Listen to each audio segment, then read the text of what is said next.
struggling with the burden of childcare bills, many reluctantly pushing precious earnings just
Good evening, everybody. Welcome to Celtic Rumours TV, episode number 162 of the Bawz and Bovril podcast with myself, Mark. We've got Terence as well. Good evening, Terence. Evening, Mark. How are you, bud? I'm no bad, mate. Big Jerry will be coming on. He's stuck in traffic somewhere, but he'll be on shortly with us. The link to performing that www.celticrumours.co.uk. Everything, the link to that, my Discord and that, everything's like that's in the description box below in the link tree. Everybody's more than welcome to come out there and join us. We're not getting much crack on it today or that kind of thing. So just a few shout outs to some of the lads for the phone. First, Paul, obviously, with me, Tim Alloy, Richie, a Glasgow Green, Malika, Welshie, Mikey. Who have we got in the live chat? I seen Bobby was right on the ball as well right away. Bobby, evening Bobby, the mod for God, how you doing, buddy? Aidan Nicholson, nice to see you, Aidan. John Coyle, thanks very much for coming in. Liam Doyle, same to you, mate, nice to see you again, Liam. What else have we got there? Plunge, nice to see you, Plunge.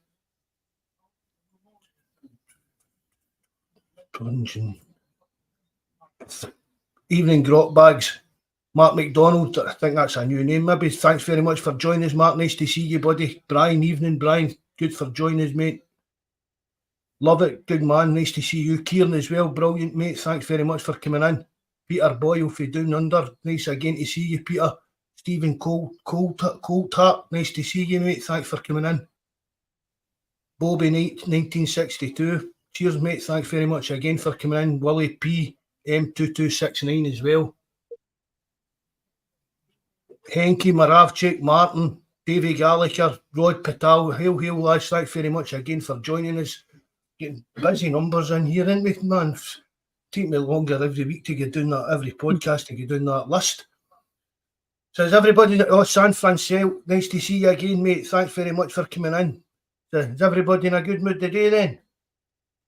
How's my wee hornswoggle today? Oh, stop! As I said, lucky this isn't X-rated channel because as I said, I made a few comments on the live chat there to the lads or beforehand to Bobby and Plunge and that, but the performance is just disgraceful. I feel sorry for fans that have travelled to watch that, and our club travelled over yesterday, and it's the first time I've seen such a small crowd go. There was only about 15 or 20 lads. They'd normally have at least 50.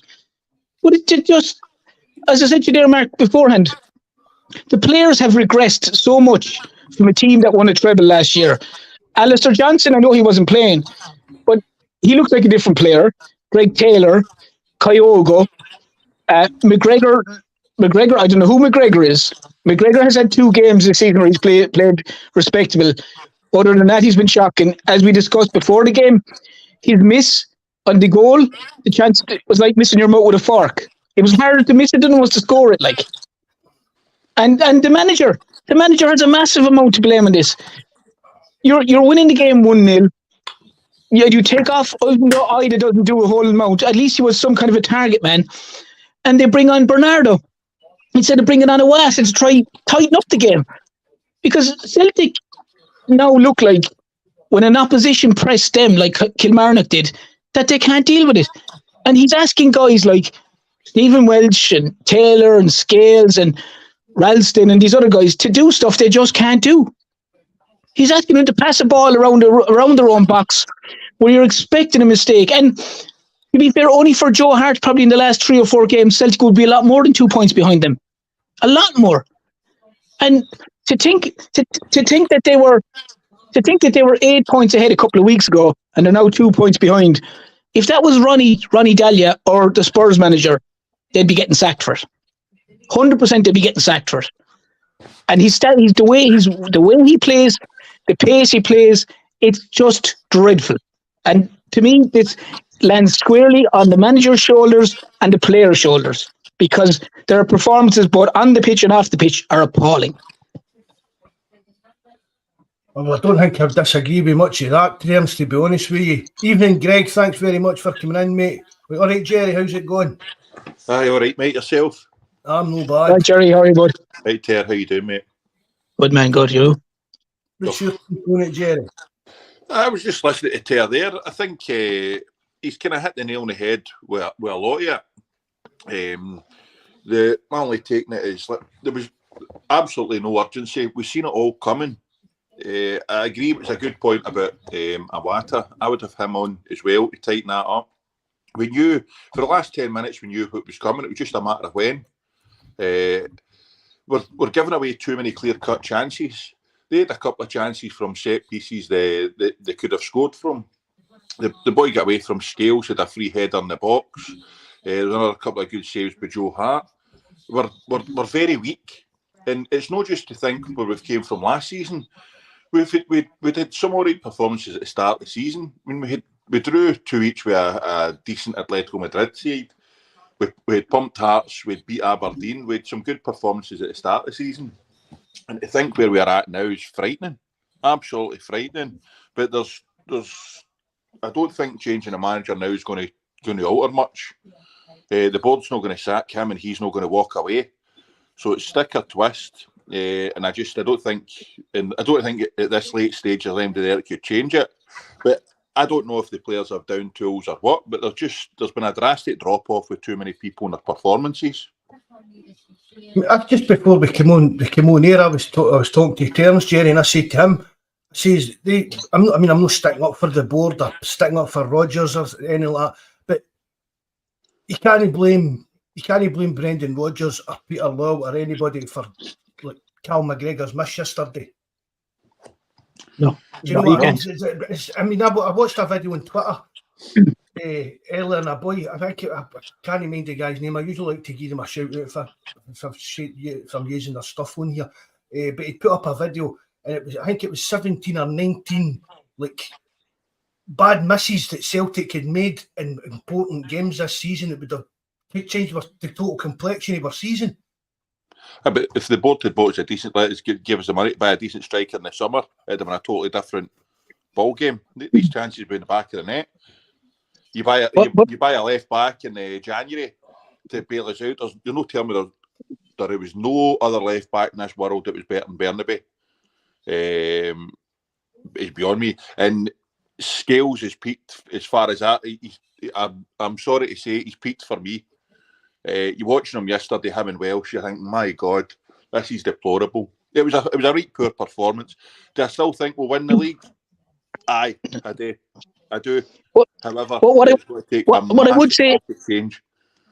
What I would say as well, though, Jerry, is, and you make very valid point, but like, how can the manager think that a guy who wasn't even one of them is a 4th choice defender, the other one wasn't even going to be a defender at Celtic, they're playing centre back, and he wants them to dictate the play? It baffles the mind where he wants Scales or Welch to bring the ball out, and they're the guys that are making the passes in midfield. McGregor is like a steward. He's pointing fellas to their seats on row Z and row A and B and C. That's all he's doing with his hands. McGregor is supposed to be the pivotal point in this. That's supposed to be taking the ball off the centre backs, driving forward, doing that. He's not doing that. You Scales and Welch doing that. And that has to be down to the manager. And the same with the manager's tactics of, he clearly has told the wingers, or the coaching team have told the wingers, I don't want you to go outside the man. I want you to cut inside every single time. Or if you get down there and the man's in front of you, cut back and pass it backwards. Because the amount of times that a player will take on their full back, you could count in one finger. They just don't do it anymore. And it gains a guy like Kyogo being up centre forward. It's a waste of time having him playing. I know he took his goal yesterday, but like, it's just crazy the way they're playing at the minute. At one point yesterday, you had Kyogo. Burnaby was well further forward than Kyogo, and he's meant to be up front. It's just the whole style of plays. For me, your defenders are there to defend first and foremost. You've got somebody like Kilmarnock there that should be taking the game by the scruff of the neck and lead by example. And I've seen a post somewhere, somebody was going on about captains of the past. You get 2 different types, ones that lead by example and the ones that go about getting things done quietly. Ones that lead by example and the other ones that start roaring and shouting and getting in people's faces and grabbing the game by the scruff of the neck. They were right. Kilmarnock's done neither. He's an absolute passenger, as you say, Ter. He's like a conductor. He's just standing there pointing fingers. And I don't know if it's a case of because of the way the defenders are playing, the game's missing him out. But something's got to change straight away. Well, yeah, and it's as I said, Jerry, if it was a lesser manager, if it was a Ronnie of past year or the Spurs manager of last year, and they had an 8-point lead a couple of weeks ago, and they've gone to 2 points behind today. Yep. They're ahead to be on the top. I'm not saying they'd be gone now, but I certainly think if they don't win the league, they'll be gone at the end of the season, is what I mean. I wouldn't there's no point sacking anyone now. I get that. Yes. But that would be seen as a monumental, basically, blow up by the players. And I think as well, I said it to the lads there as well, there's a lot of players there, in my opinion, and they're spineless. Uh-huh. Do you know, there's like you wanted, when it's very easy, look stylish and look classy and look all good and do all the fancy stuff when everything's going well. But you want to be able to turn to left and right and go, can I go to the trenches with this guy? Can I go to the trenches with him? And in Celtic's case, you're turning left and right. In a lot of cases, you're looking and going, no, I can't. You don't have for argument's sake, you don't have a Paul Hartley, a Barry Robson, a Peter Grant, a Sutton, a Larson, a Hartson, and a Thompson. You don't have those guys that you can turn left and right, Jackie McNamara, that you can turn to and go, I know that fella will go through a brick wall for me. Would you bank on Palma? Would you bank on Bernardo? Would you bank on Burnaby? Do you know, most of them you wouldn't like. You just wouldn't like. And when it comes to a fight, and it's like they can't take the pressure. It seems like that. I don't know why, because they've won a treble. But they've just, Kilmarnock looked like the only team that was going to score a second goal yesterday at home to Celtic. That's so poor. It's not even funny. Mm-hmm. Did any of you two or anybody in the chat, did you notice it was see when Taylor went off and Burnaby came on? Aye, it was a total change. McInnes was stoning, pointing, shouting at his players and pointing to like Burnaby, as if to say, this. He's the weak go to man. I go to plan B, and that's when they started pressing us. It's As soon because as, Taylor went off, honestly, if you go back and watch it, you'll see it. It's like McInnes is telling his players on the park, look, that's him coming on. Mind what we spoke about. That's just what we start doing now. It's his professional sense. We've said it's horrendous. He leaves the He's a defence bomb wide scare. open. He's a bomb scare. He's fine. Well, he's fine. He's good with some of these passes, and he's kind of comfortable on the ball. But he's absolutely nowhere. He's away up the park. He loses the ball. His positional sense is absolutely horrendous, and he leaves the defence wide open, absolutely wide open. And to me, I know Taylor was his first game back in a few weeks, but he wasn't out for that long that I would have took him off after an hour. The whole game changed the minute Taylor went off, and then the minute we changed that formation, they beat us twice. We going 4-3-3. I went back to 4-3-3 again yesterday. Once Taylor went off and made the changes, the whole game the game management was horrendous. It went out the window. You're dead right, Jerry. Where the downfall went. Yeah, but you're dead right, Jerry. When it went 4-3-3 like that, they looked a totally different side. They looked okay. They looked comfortable. They should have been more than 1-0 up when they were the first formation. And like what you said, I would have said to Taylor, look, I'm going to make you stay on here for as long as you can. Like, if you can get 80 minutes out of Taylor and you've only to put 10 minutes on of Burnaby, then fair enough. But put him on that way, unless Taylor was literally going, look, I've got nothing left in my legs. But like you said, changing the formation, the definition of stupidity is doing the same thing over and over again and expecting a different result. Yep. And clearly Rodgers is the manager and he hasn't seen this. And I also don't think, Mark, that the players are fit. I really don't. I do not think that these players are fit enough, as fit as they were last season. I just don't think they're as fit as they were last season. I really don't. Because the press is completely gone. There's no press from the forwards, whereas that was always our first line of defence, so to speak. High press from the forwards. We're allowing opposition bring the ball out. Fellas are passing into space, and there's no one marking them. I like, as I said, whatever about off the field stuff, there's massive responsibility goes on the pitch to the manager and to the players. At the end of the day, how many of those Kilmarnock guys we got on the Celtic team? Yep. I don't disagree with what you're saying, Ter, but for me, I can understand when people are saying we're not fit. There's been at times I've watched it and I'm thinking, what's happened? But I don't think with Rodgers and the mental sports scientists and the kind of manager is, I don't think he would allow his team to be unfit. I really don't think that's one thing he would allow to happen. I think he's too much a professional for that. He's into the sports science stuff, and surely they would notice the drastic changes in people's stats if that was the case. I think it's more a case of with the pressing. It's not the way I'm saying. It's not the way he wants to play. It's the players aren't been asked to play the same way as Ange. Ange wanted players in their faces and all that and hunt and pack. Sometimes I think he's worried it makes us look disjointed and too open, whereas in reality it suited the type of players that we had. I just don't think fitness is, I don't think, one of the things you can blame. However, all these injuries happened when Rodgers was here first time around. We got loads of them out with calves and soft tissue injuries and niggly injuries, and it's happened again this time round. I don't think that's a coincidence. No, I don't, and I get your point about the fitness, Jerry.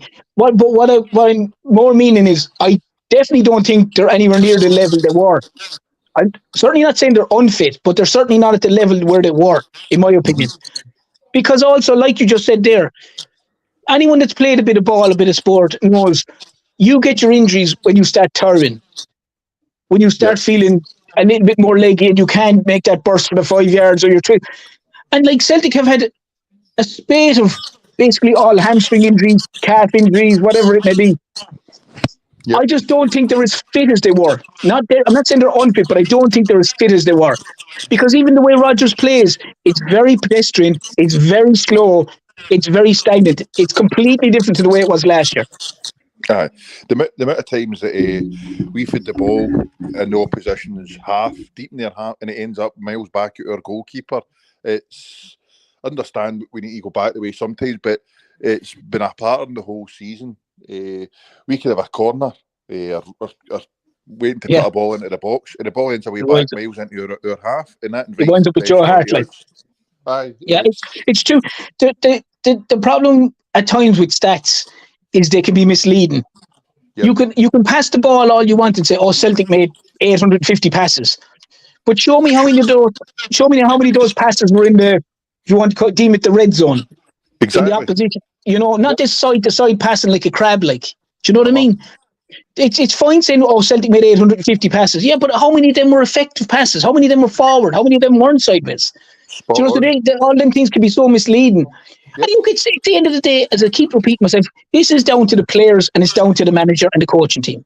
They've blown this and they've blown this big time. Yep, I couldn't agree more. You've hit the nail on the head with that.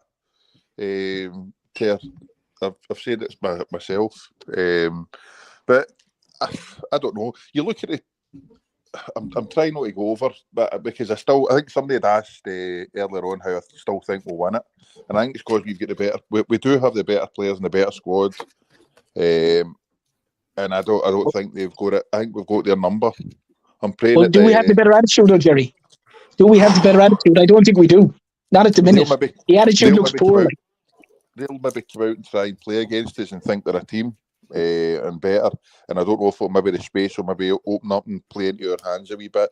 However, we're going with some of the subs yesterday that came on. I mean, that boy couldn't. Holy suffering! I can understand how that kind of journalist boy that was on talking about him had said he was brutal, because he's for somebody that likes dribbling and beating a man, I've yet to see him do it. He's not got to the byline once. He's no took his man on. He's done nothing. He's just a carbon copy of getting the ball in and passing it back. He doesn't want. He's another winger that doesn't want to beat their man. I think it was just that was. Listen, none of us were shocked at yesterday. Disappointed, but shocked. No, we all thought it was coming. But that's the problem, though, Jerry. That's the problem. Look, I mean, you're obviously, supporting Celtic your whole lives. The normal ritual in Scotland is it was always nearly down to the derby matches. Yep. If you win the derby matches, you have a real good chance of winning the league. Celtic have beaten them twice, and they're 2 points behind them. Yep. Celtic have lost 16 points in the league so far this season. I think it is. Exactly. And apparently someone said in the last 17 games played, Celtic would be third. Right. No, I'd seen that. But it's still in our hands. We are only 2 points behind now. We're only 2 points behind. It's in our hands. It's up to that squad and that manager to now earn his crust and get us right in front, or keep grinding away at these results till we get them at their place and then get them a doing. And this is where Callum McGregor needs to stand up as well. Callum McGregor needs to lead by example big time here. Definitely. This is where you want your captain to grab the team, but you were hoping in these last couple of games, grab the game by the scruff of the neck and go for it and get this squad playing. I thought after the last week's game, I thought we were ready to click, and that was us. But at the start of that second half, I knew it was coming. Yeah, but again, Jerry, it was like many times we sat here and spoke about it. It's like a game of two halves with Celtic. Exactly, mate. Exactly. We've never been able to play since the start of the season. We've not had two good halves yet. It's frightening. But I've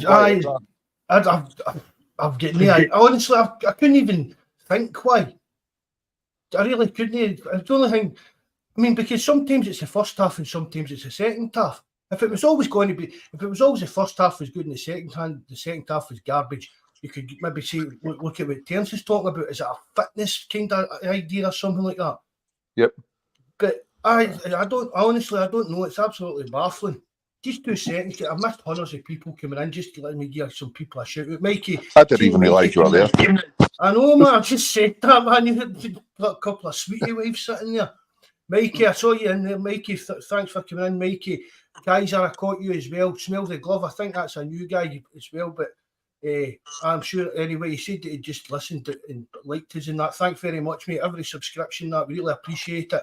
Rebel 86, nice to see you in again, mate. Feed the Bear, I think that's a new name as well. Thanks very much for joining us. Well, their turn's bolted. He's had his say. He's away for a brand. He's away for a tier match with somebody. Big Dom, another new name. Thanks very much for coming in. John Fitzsimmons, I don't think I've seen you earlier on, but thanks again for joining us. I mean, that's the thing about it. It's just, there's something no right in the team. Is there bad apples? Is it bad? Are we getting back to the kind of bad apples in the squad? Getting back to like what it was like with Chris Commons and stuff like that when Ronnie came in. No, I don't. Is it something like that? I don't think so, mate. I know we all feel there's something no right, but something must have changed for the start of the season because we're actually doing not too bad, and we thought we were playing some all right football. So something's changed since then. I've seen people saying it since the board locked the fans out. There's been a drop off of things then, but I don't think that's going to. That's the catalyst for where we are now. This is going to tell us these next couple of weeks with these games coming up, Motherwell and Hearts and all the rest of it. This will tell us the mentality of this team. And right now we look fragile. We're giving other teams confidence because they know, we might have scored. They might have scored and we 1-0 up, but we're going to get our chances. We're weak first and foremost. And I think we've said it previously, Matt. You look at good teams; they're all built on a solid base with a good spine, good defence. We're weak. You get right through that team. The Hearts, the only one that kind of recently it's put in the performances with some of his saves to keep us in games and win games and all the rest of it. So you look at the rest of the team, and we've had injuries, but you look at the size of your squad. The squad's massive. Their second string should be able to romp this league as well, and we're not playing as a team. But for me, the game we should have took more of chances yesterday into a different game. However, the game changed massively for me when the subs started getting made and the formation changed. You'd also wonder, Jerry, what's the reasoning for it? Like, you know, I obviously the manager has his reasons for it, but like, if Celtic looked to be doing okay and creating chances, yes, they should have been more than one up. And then he changes it to something that hasn't been working. Mm-hmm. And then you Ida was an out ball.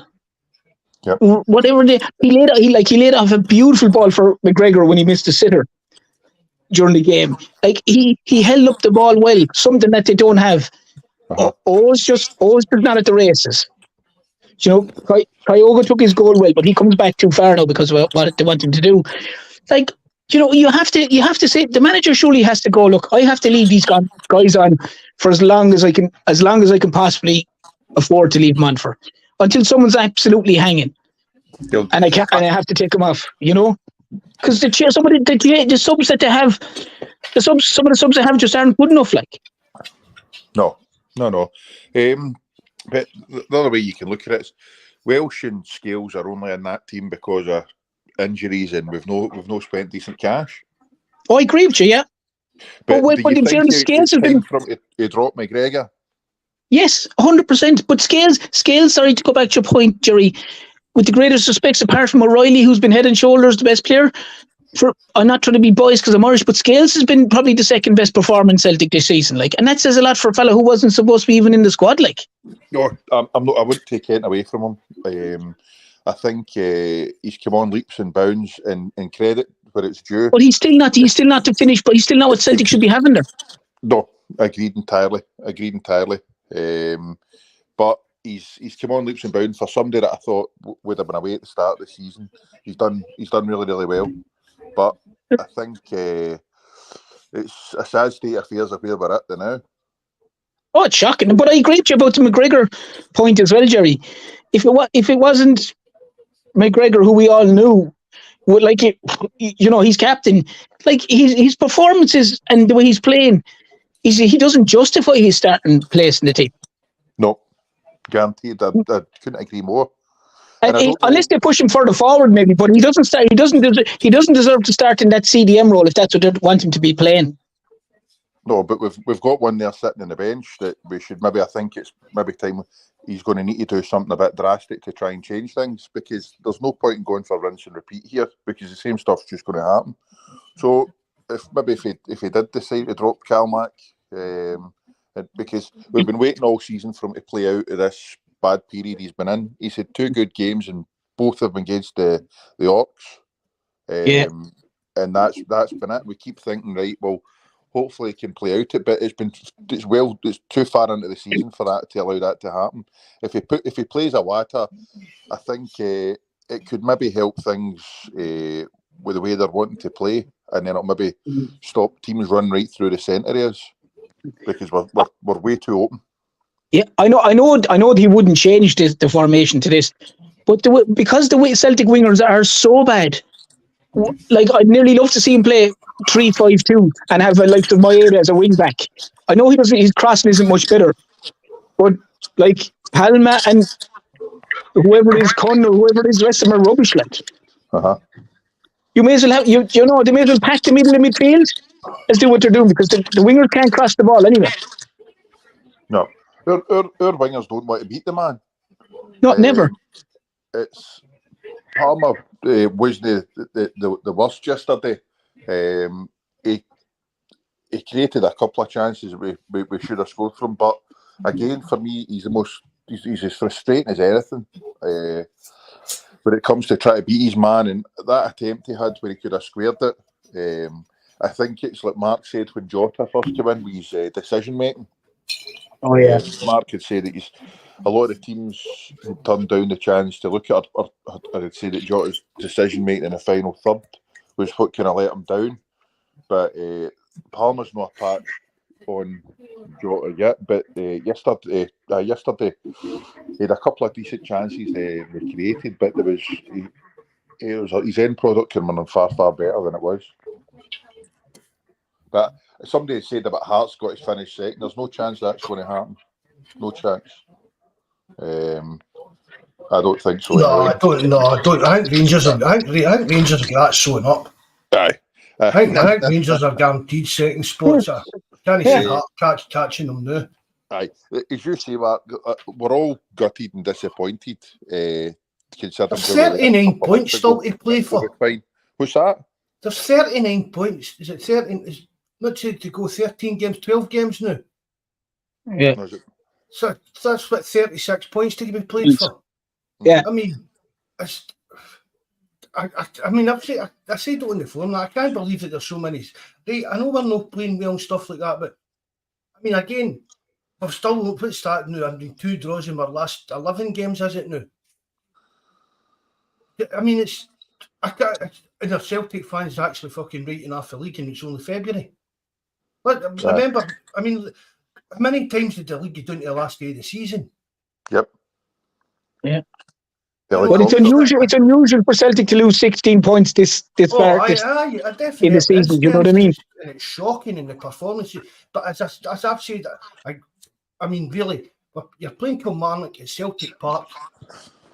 Celtic should have been able to put a team out there with at least starting 11 with 1 or 2, even with reserves or youth players in that starting 11, comfortably be beating teams at Kilmarnock, especially at Celtic Park. Yeah, but where the worry is, Mark, is if you look at the remaining 12 games, right? The problem with it is before you'd go, yeah, I fancy Celtic should comfortably win that one, should comfortably win that one, should comfortably win that one and that one. At the minute, you can't say that, like. But would you say that they're going to win every game comfortably? Matt, the thing is, they just need to be better than the rest, right? They're grinding out results. We can't grind out results. They're either maybe getting penalties or fluting or whatever, or playing shite and still winning. We can't do that. So we can't be now. We cannot worry about what they're doing. We've got to concentrate on ourselves. And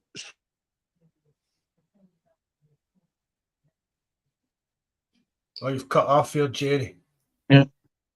Well, the only thing I would say, Mark, about what Jerry says, and I'm just saying from the Celtic point of view, you're saying, can you see them winning all the games? No, I get that point, but they seem to like we're seeming to be struggling at home as well as away, which would never have occurred before.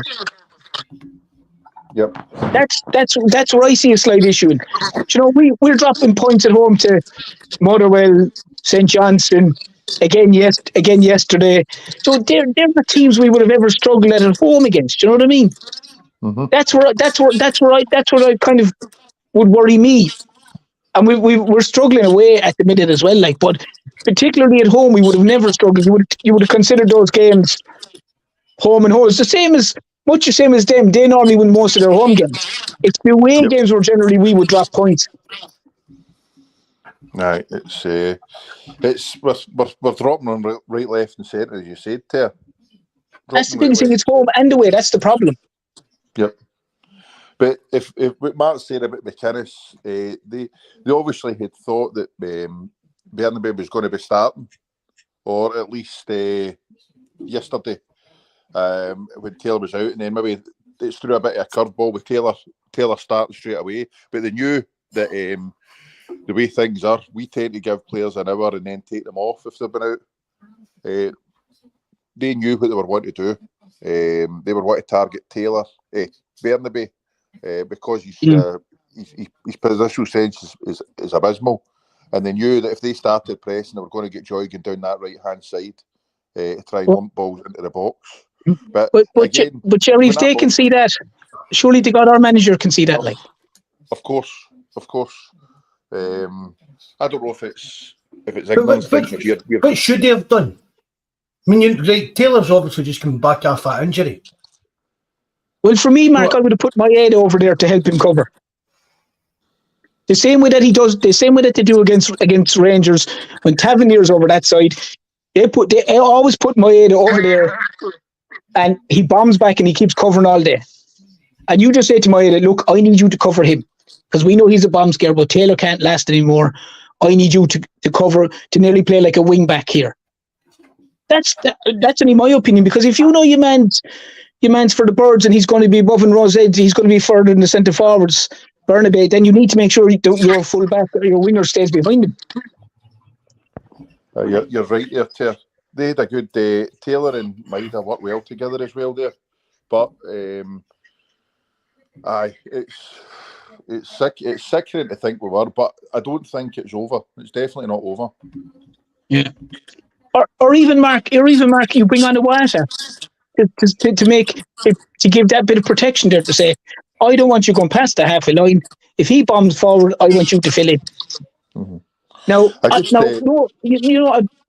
someone like me shouldn't be able to say that. Like, surely Rodgers is in it long enough, and Kennedy and these boys are in it long enough to know that Bernabeu is a bit of a bomb scare. We need to make sure that we have cover in that position. Like, yeah. I hope, on a kind of positive note, and away for this, Mark, I hope the Hundos are hitting the like button before you eject them. I know. Shows you how, do you know what I mean? It shows you how popular. I think I've maybe got a wee fancy woman. The same woman's tried to post 3 times with 3 different accounts. Send her my number, mate. Send her my number. Hold on, hold on 2 seconds.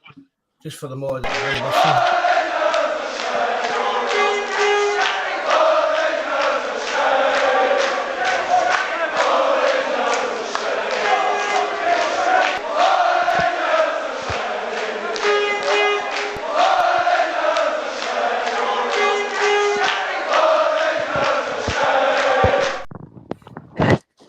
give someone a laugh at for a wee while. Was that you, the third fella, Jerry? You're some mover there now, in fairness to you. What's that, buddy? Was that you, the third fella there? You're some mover if that was you now. No. Big Jerry in the orange suit. No, it's as I say, it's a sad state of affairs. I was like this slip so far. It's up to us now if we're going to turn the corner and go for it. I know people were saying they're crackpots. What have you seen for this team to make you think that we can salvage this? Because we've been gutter. We've been playing garbage. We look weak mentally as well.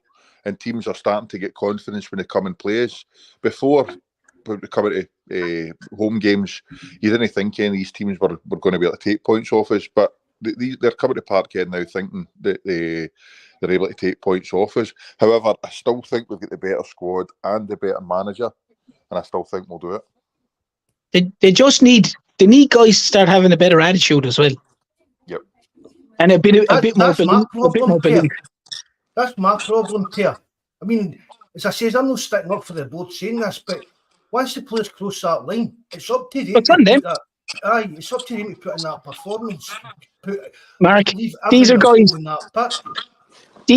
that are getting paid more money a week than most people can ever think of. Yep. They're asked to perform for 90 minutes or whatever it is, 90 odd minutes. And what they're doing at the minute isn't acceptable. I don't mind someone. People want that video back on. Hold on, we'll put that back on for a wee while. What is it? I can't even see it.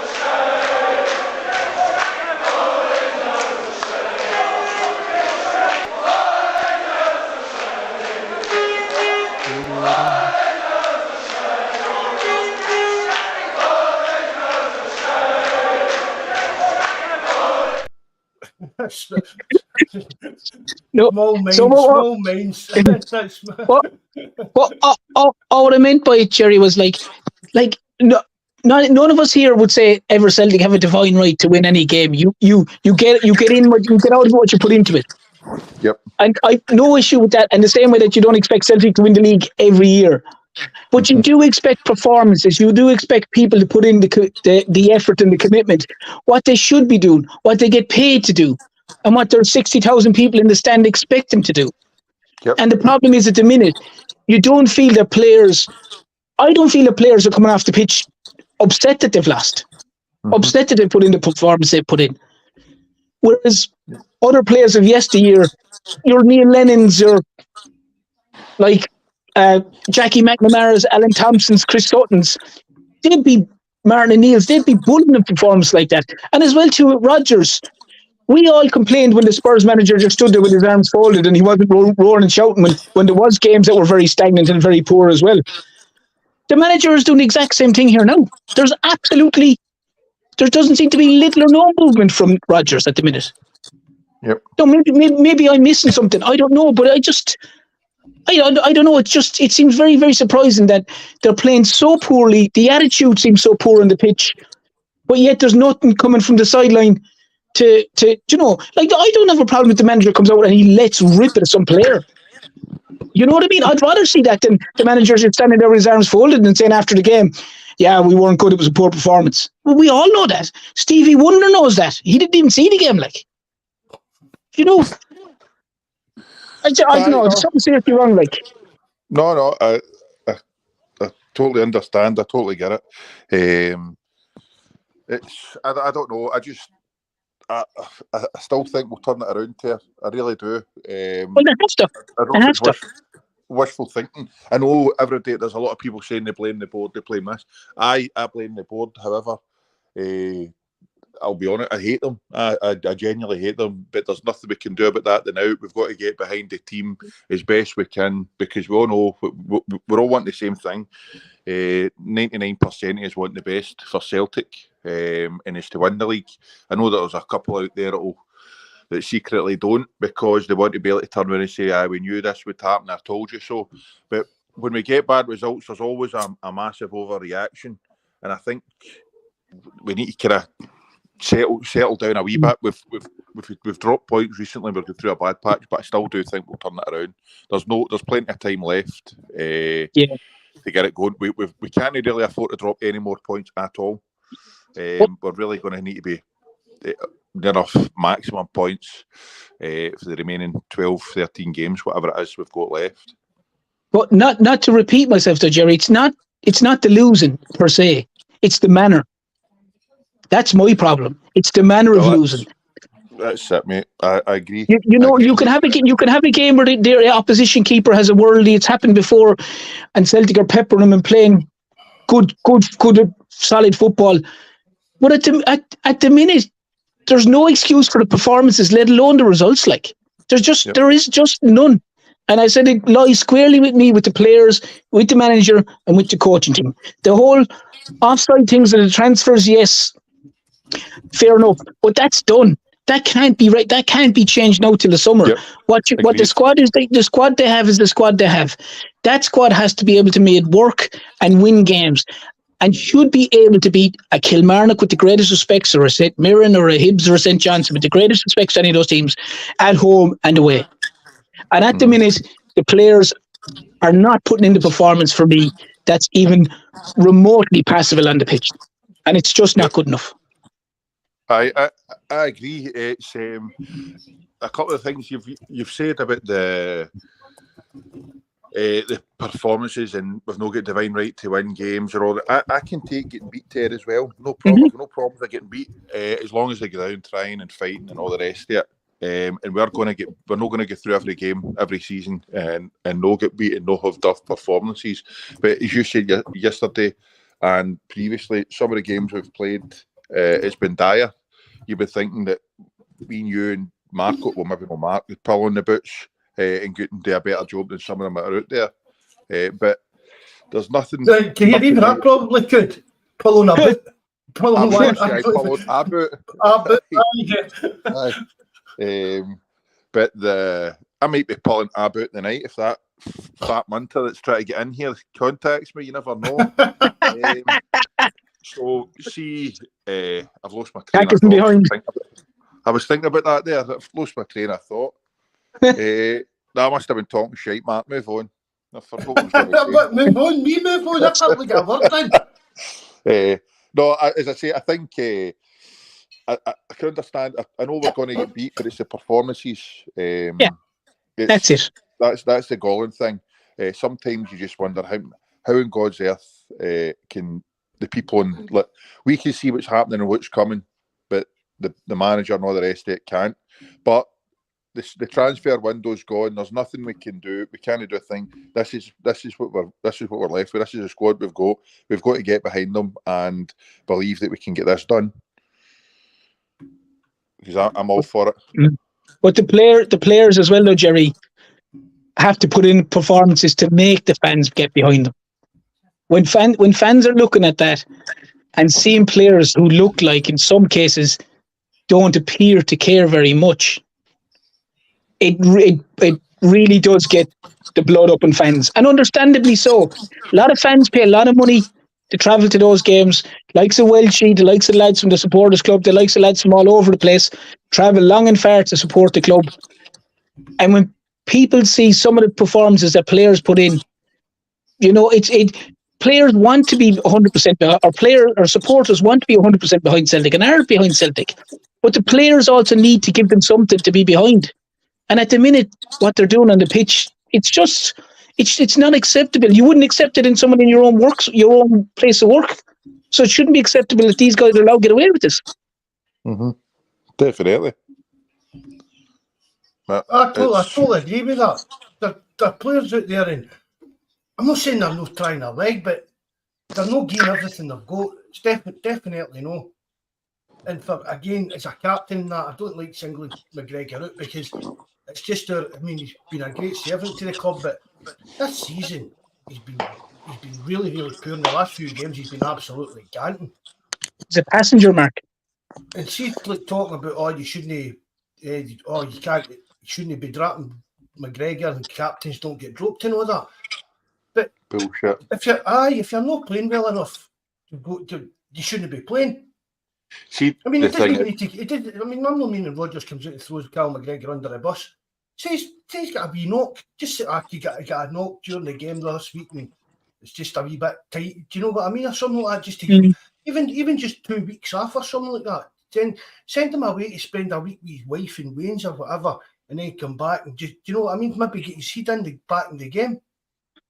Yeah. But I mean, so speaking about as well, the midfield, Matt O'Reilly. I mean, you know how I love Matt O'Reilly, but he's been right off the boil as well. That's since that bid, Atletico bid.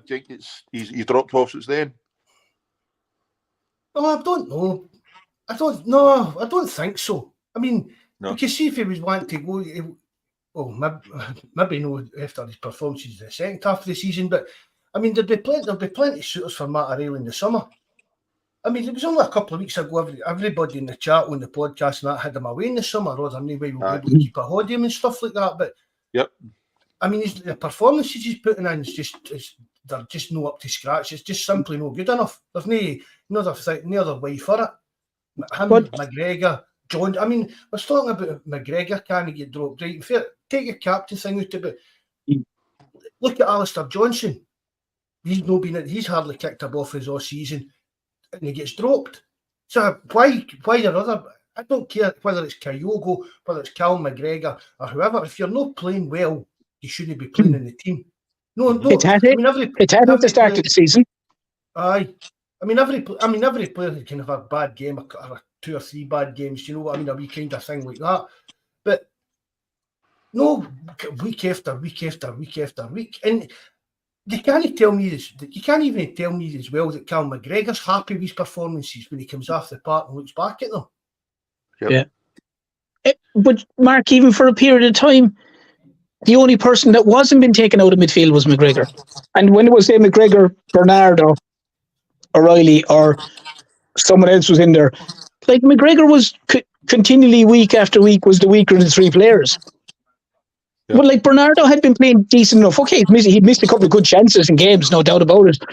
But he'd been better than McGregor. O'Reilly had been standout. But now Bernardo's out of the side again. And it was like when Turnbull was in for a while and then Holden was in for a while. McGregor he was never taken out of the limelight, even though, apart from the 2 derby games, the majority of the season he'd been a patch on the way we know Callum McGregor can play. And I don't see a reason why just because he's captain, they can't go, like you said, we need you to step out of here because it's not working. That's what a good manager would do. Yep. Regardless of whether he's captain or not captain. See, the thing is, there's no sentiment in football. Absolutely none at all. That McGregor's been a fantastic servant for us. But see, if he's not doing the business this season, who cares what he's done the previous seasons? It matters not a job. It doesn't matter at all. If he's not cutting the mustard, then it would have been. He would have been my first name in the team sheet. However, this isn't an overreaction because we've spoke about it for umpteen pods. He's no playing his way out of this. He's had 2 good games for a full season, and he's been dire the rest of them. So Iwata deserves his chance, and I think Rodgers is going to really need to do something kind of drastic to change things. So maybe taking him out for a spell. I wouldn't send him away, but maybe giving him a wee spell out of the starting 11. Put Iwata in there or something. I think he's got to change it up completely. We all thought when he changed the formation that was going to suit us, but again, I think it goes in hand with the formation and the players that he's got. You can't play certain formations if you've not got the correct players, and there's certain players can only play. I know they're professional footballers, can only play certain ways or suited better to play in certain ways. But I think Calmac maybe deserves a wee shot off. He's dropped everybody else and changed everything else, but this far into the season and you're still thinking about formations is frightening. Absolutely frightening. Well, the one thing that seems glaringly obvious at the minute is that the defence needs defensive cover. So it's, in my opinion, it's imperative that Celtic play your CDM, your Iwata, your Holm, someone that will sit in front of the defence and break up play. Callum McGregor can't do that. It's just not Callum McGregor's style of play. If you want to push Callum McGregor up one more spot and play him with O'Reilly up another spot, then fine, do that. But I really do think Celtic need to play, whether it's Iwata or Holm or someone like that, they need to play for the last 12 remaining games a defensive midfielder in there, because we're so open. And allow him to dictate the pace of play, not your centre-backs. It's just, it was Lovett had said about Calmac, can he cover for the whole team, try to cover for others. He's done nothing, mate. Absolutely nada this season. I'm a massive fan of what he's done. Kilmarnock and the player he is. However, he's not done a thing. He's not done his own job. Never mind others this season. I still don't know. We still don't know where his best position is, and that's no down to him. I think it's maybe because he's been so willing to play all over, but he's not even done his own job. Never mind trying to cover for others this season. I'm not talking about dropping Cal McGregor as in like bombing him out the team, GFF. But I'm talking about giving him a break. Because there's something definitely no right with him. Is it because the amount of football he's played over the last few years and stuff like that? I don't know. Yep. There's something no right. And I don't, whether he's tired, whether he's knackered, whatever it is, I just think it maybe 1 or 2 games just would do him, no playing football would do him the power of good. Aye. I mean, mate, I don't think anybody in the chat will say that Cal McGregor's been playing his best for Celtic this season. No. I'd give him a wee spell out and see how he got on that way. I mean, he didn't play. Was it the Bucky Thistle game? Yep. Yeah. I mean, I know it's only a game against like a kind of non-league team and stuff like that, but again, it gets back to the quality in the squad. Celtic should have enough in their squad, players at the level and the calibre that come a game at Celtic Park against, I mean, even against your Kilmarnocks and your St Johnsons, the lower level teams in the league, the bottom 6 kind of teams. And Cal McGregor shouldn't need to play in every game. I mean, he's getting on. I mean, he's 30, 31 or something, isn't he? He is, yeah. But the manager also should be able to protect his player. Aye. And I think letting him go out week in, week out, and knowing the level that Callum McGregor could play at and the level he is playing at, it's not protecting your player. Mm-hmm. You know, maybe that's a stupid statement out of me. I don't know, but that's the way I'd feel. And like you said, if Celtic if Celtic can't take Callum McGregor out of the team at home to say Mirren for argument's sake or say Johnson, and they're going to struggle, then it doesn't say an awful lot about the other players around on the pitch. Aye. Smell the glove. We agree with you, mate. Kilmarnock hardly ever gets a break. Clark flogs him in every Scotland game as well. And we don't know maybe if the wee break would do him the world of good. A couple of games out, rest him for a wee bit, and bring as William Smith said, and bring a Wata in. But Kilmarnock would still be the captain.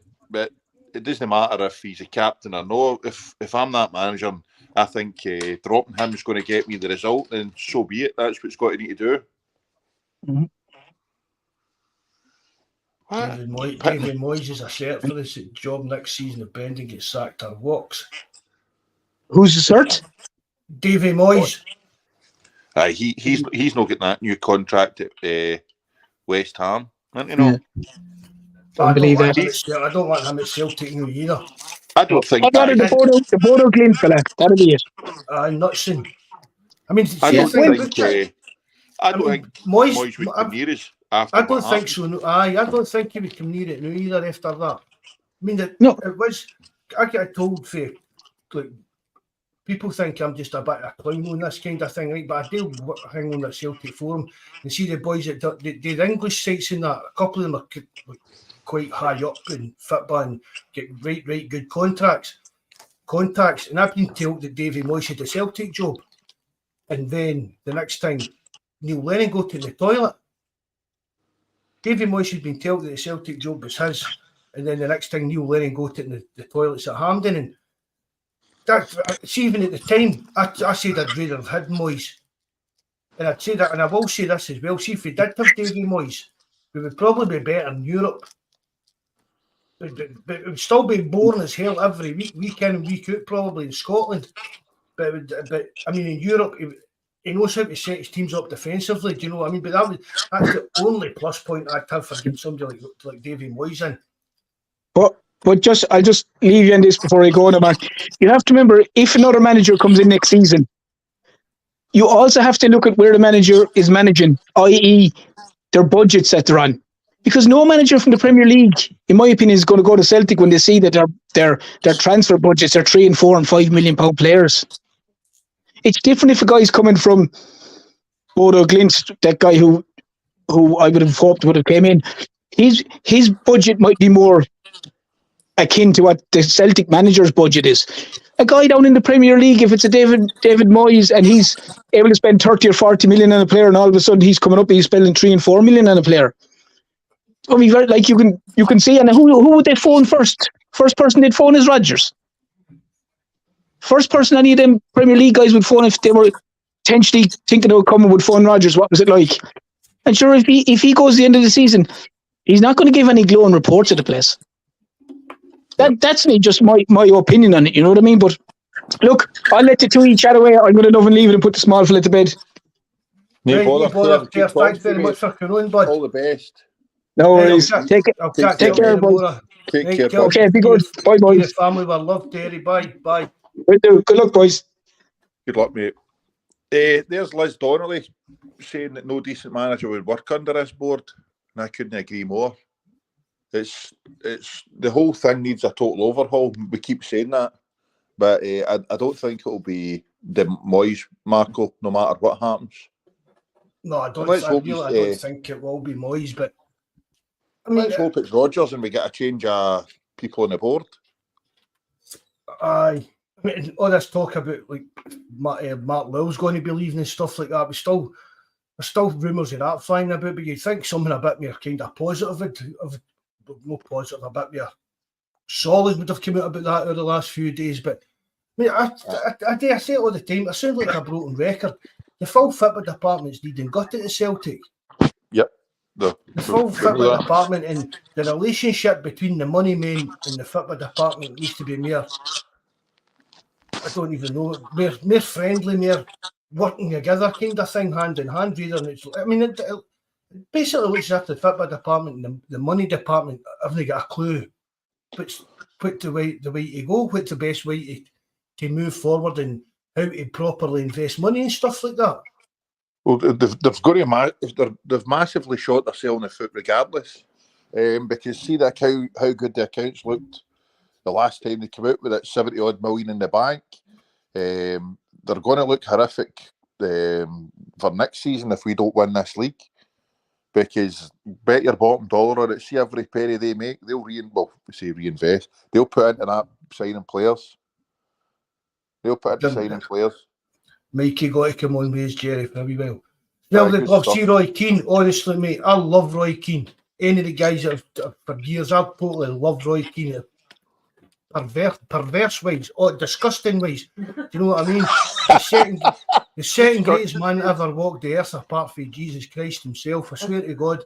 But I would never want Roy Keane as Celtic manager. No, I really wouldn't. The only thing about it is I'd maybe get a chance to go and stalk him and get a picture of that off him. Do you know what I mean? But he's a manager. I wouldn't mind him in as a coach or like an assistant manager or that, working with somebody, because I don't think there'd be many people slacking off. Do you know what I mean? That's one thing about Roy Keane, but as a top man, no chance in a million years.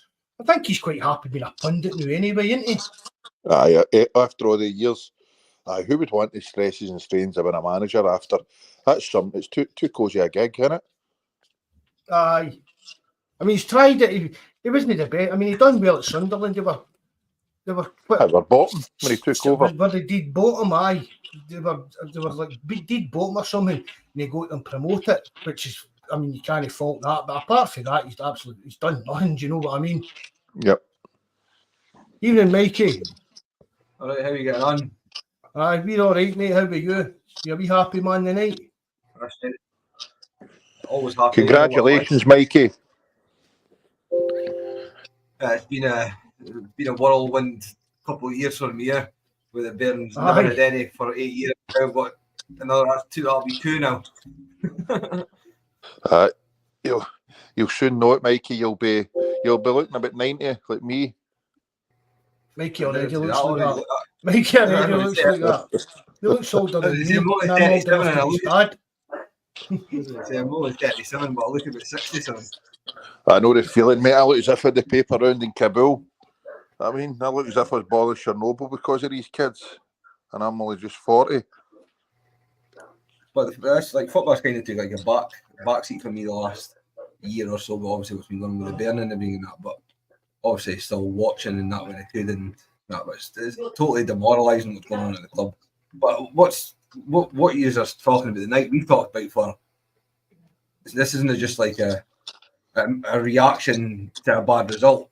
When we were winning the league, we were talking about problems within the club. Yep. No, I mean, like a lot of people go, "Oh, you're just turning on the team and the manager and that after a few bad results." Even when we were winning the league, we were still talking about what was going on at the club. Yep. We knew it wasn't right, but it's caught up with the club now. Yep. It was paper. These trebles were papering over the cracks, Mike, and I remember seeing that. That yourself, Mark, and a few others were going on about the state of play within the club. But as you said, it's caught up with us now.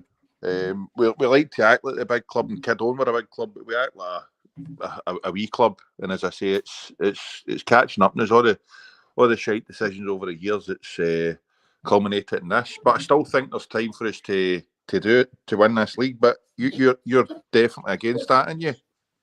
I mean, obviously, like it says, I would love to be proven wrong. I'm certainly not one of the fans that would turn around at the end of the season if we lost the league and go, well, we knew this was coming. Because I would love to be proven wrong. But I personally think, as it stands, like it says, and this is what's good about, like it says, the podcast, and like everybody's got opinions, and like it says, this gives you a platform to hear it. I think as it stands right now, board, manager, and squad, any chance of us winning the league. I said that weeks ago on the podcast when we actually had a league. Like we were ahead with points in that, and now, like I said, that's us 2 behind. Yep. We've got Motherwell next. Well, we're going into the Motherwell game next week, probably 5 points behind. And I personally didn't think that we'll win next week. Well, don't say that to me. I'm just being honest, mate. Like I say, that's just my feelings towards everything just now. The negativity, the way the players are playing. Like even Palmer getting hooked to the half yesterday, and that they're just going like. I just didn't see any positivity at all in any of the players. See if Rodgers had to go tomorrow, Mikey, who would your first choice be to replace him? I've said it on the forum loads of times and spoke to Mark. I like Jesse Marsh. He was obviously at Salzburg when they pumped us loads of times, then had a bit of a rough time at Leipzig. And I mean, how many other managers have had that? That Leeds had a poison chalice, isn't it? It had been for donkey's years, man. Even David O'Leary was here, that kind of time. You young you can mind all that stuff. Is he working now, Mikey, Jesse Marsh? No, Jesse Marsh is still looking for a job. That's why I put it in the chat earlier. Like he says, he's a top manager, him, and like I said, he's know that you want to admit it, but he's worked on a shoestring budget before and got the best of a lot of players. Like Salzburg, again, a lot of people in the chat might not know, but Salzburg in Austria, they're one of the biggest teams in Europe. You might not think that, like, but they're massive. Like, they're like a big fish in a wee pond in their own league, the same as Celtic are here. And when Marsh was the manager of Salzburg, he had them playing like they had some result back when he was the manager. And that's how he ended up at Leipzig and Leeds. But I'm surprised he's not in a job. But when I looked the other day and seen that he was still out of a job, like he says, people say there's no any decent manager that would take over. There's no way. He's already. If you go and the chat or that want to go and look at Jesse Marsh and Celtic, the amount of times that he's came out and bigged up the club and how he'd love to manage like in Scotland one day, blah blah blah, and that. Like, before Rodgers got the job, I said to Mark, and I used it on his podcast before, that he was my number one choice to get the job. And I think he was like rumoured to have topped at one point or that. But the fact that he's not in a job, that kind of suits Celtic as well, does it? Because there's no compensation to get paid of that, is there? Yep. Somebody said this might be a good thing. Marsh doesn't play wingers, is that right? I wouldn't be able to. Like I said, I'm going back to watching them and the teams against us. All I know is when we played against Salzburg, I think that the Israeli striker of that De Boer front just slaughtered us every game that we played against them. Yep. So, like I didn't like I say, whether we've got wingers, strikers, I just want a manager to come in that's going to get results. And I personally think with the right manager, with the players we've got, they could get a result. Like they could like go a bit confident or something. Because something's not right with the squad and the club just now. Yep. There, John Mulaney asking, lads, is there any point of replacing Rodgers at this stage of the season? I don't. No, I don't think so. No, No. No, I because don't if think he so either. if he doesn't win the league, if he doesn't win the league, I think he'll be replaced anyway. I mean, I how just many want to pick selfish? up on the comment. Sorry, Mark. I just wanted to pick up on the comment that somebody's put. Salzburg bought all their leagues and their budget is bigger than all the teams in the league combined. They are in a title race this season, though. You do realise, mate, that you just went and talked about Celtic. Aye. Celtic's budget compared to the rest of the clubs combined in the whole of Scotland, right down to junior level, is bigger than everybody else, including their wage budget. So there's no point in slagging other leagues that have got bigger clubs and have like bought all the best players in that, because Celtic have did it for the last 20 years. Yep. You know what I mean? See, I'm not having a go at guys in the chat and everything that, but you need to look closer to home, like. Yep. Like, that's what I mean. Celtic have did it for. How many times have Celtic just bought the best, like, or not even the best, just the players in Scotland that have did well against Celtic, just for the sake of buying them? Mm-hmm. Scott Allen and everything. Aye. Players like that. And you, So he sprung into my mind straight away. It's frightening. Bobby's having some job tonight, is he no? Or is it you, Mark? I think the Bases are on it. I think even Grotbag is on it. Need to be like ET with his fingers, man. Are going like the clappers, trying to get rid of all these folk.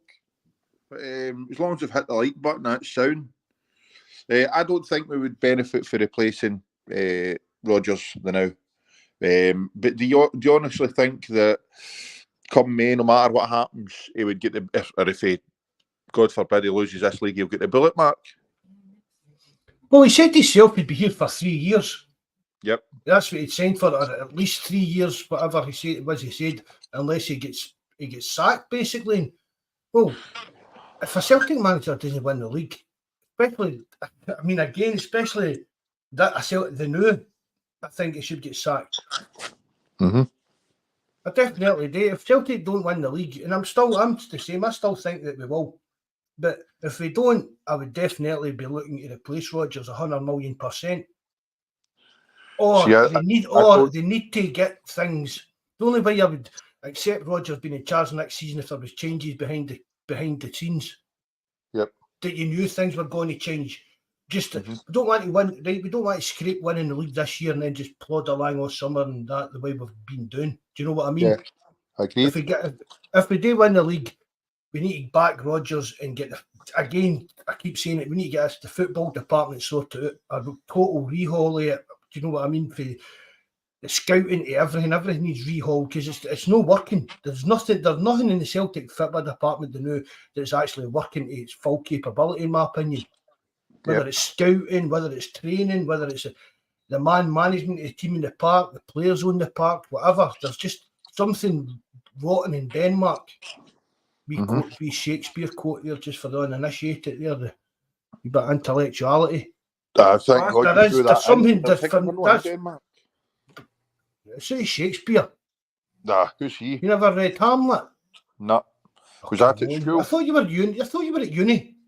Okay, but it's for stupid stuff, not for reading books and all that. Not stuff, for reading. Man.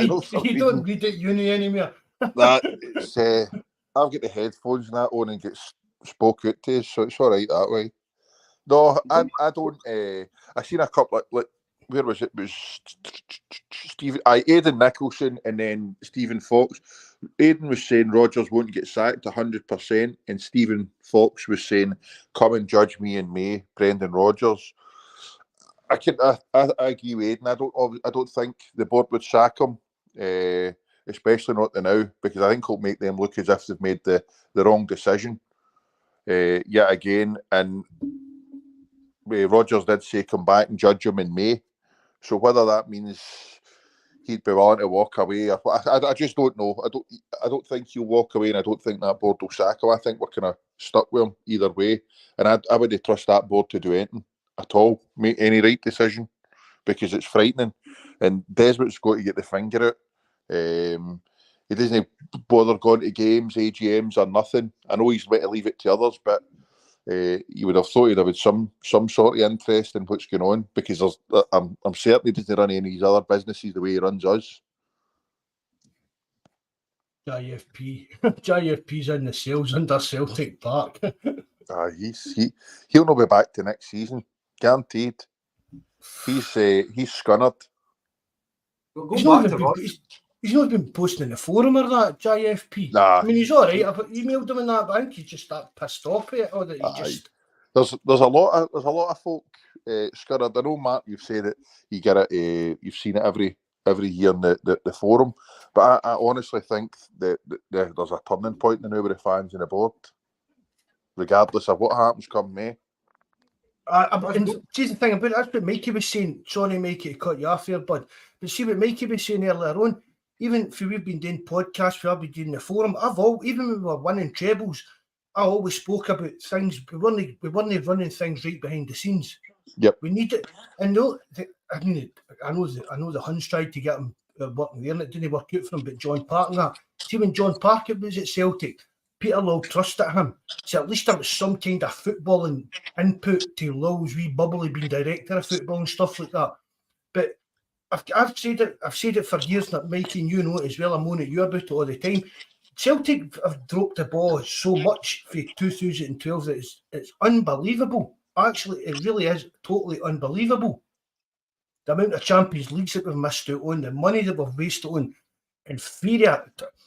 The players that anybody could look and see were inferior and not good enough to play for Celtic. And it's just went constantly downhill. And the money kind of helped us out. We were lucky that we could pluck Andrew out the blue, basically, when Eddie Howe fucked us there. But still, again, there's still the same problems every summer with Celtic, apart from maybe one windy range. And then when you look back as well, there was a lot of money wasted with them, with a lot of the Asian players that we brought in and stuff like that. And there's just always there's no actual direction for Celtic. See if you talk to some of these guys that are like experts on football and clubs and stuff like that. Celtic's well run off the park, but when they come to actually running a football team, they're nowhere near as good as people would like to make out there.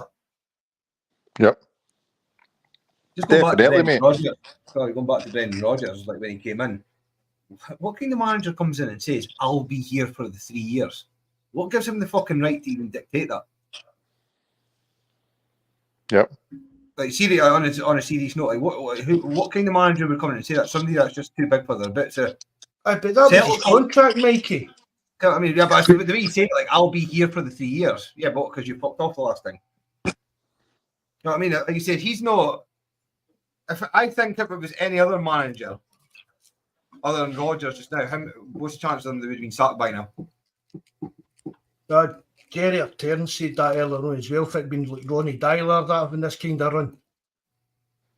It was Ter. I don't know. I think. I think he's seen that, Mike. I think that's what he says. But he meant that he says he wouldn't be walking away. He says I signed a 3-year contract, and I think he was saying I'll be here for the 3 year unless I get sacked. But that's what I mean. Like, see, when he jumped ship the first time, the football that we were playing back then was rancid. Yep. We were already on the downward spiral. So why would you bring back a manager, one that's jumped ship during a season that was successful or going to be successful? And he came in, and at the start of the season, we got lucky because they were that dire under the previous manager, and they brought in somebody that steadied the ship. Like I said, if they'd kept the other boy in charge, we would have steamrolled the league. But they brought in somebody that steadied the ship, even though they're rotten too. Like I said, they're just a bit less rotten than us just now. And Rodgers has found it. Every time Rodgers has come up against even an average manager, he's been found it. When Gerrard come in, he knew that Gerrard was going to hit his number, so he fucked off. And now the other guy... No way. I don't. I'm more than that. So, we're sitting. We lost a manager to Spurs. A job that Brendan Rodgers turned down. You wouldn't be getting that anytime soon, though. Oh, but he was offered it before Ange was. Well, if that's what they say in the press, if that is the case, then they're idiots then, aren't they? I mean, there was a multi-million-pound offer for Aaron Saudi and stuff like that. See if Celtic couldn't offer Brendan Rodgers a job. Brendan Rodgers was taking a year off or whatever it was he was going to have. It was literally only the Celtic job that seemed to, because it was Celtic job. I know I'm not sticking up from trying to make him out as if he's some big massive Celtic supporter. You know what I mean? But it was Rodgers was taking time off to spend with his family and that, earning their house out in Spain and stuff like that.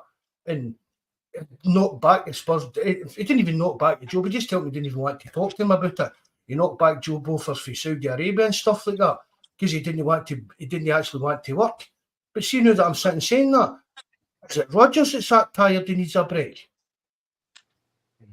Well, it's like somebody's put in the chat like Rodgers left the last time because of law and the same problem persists.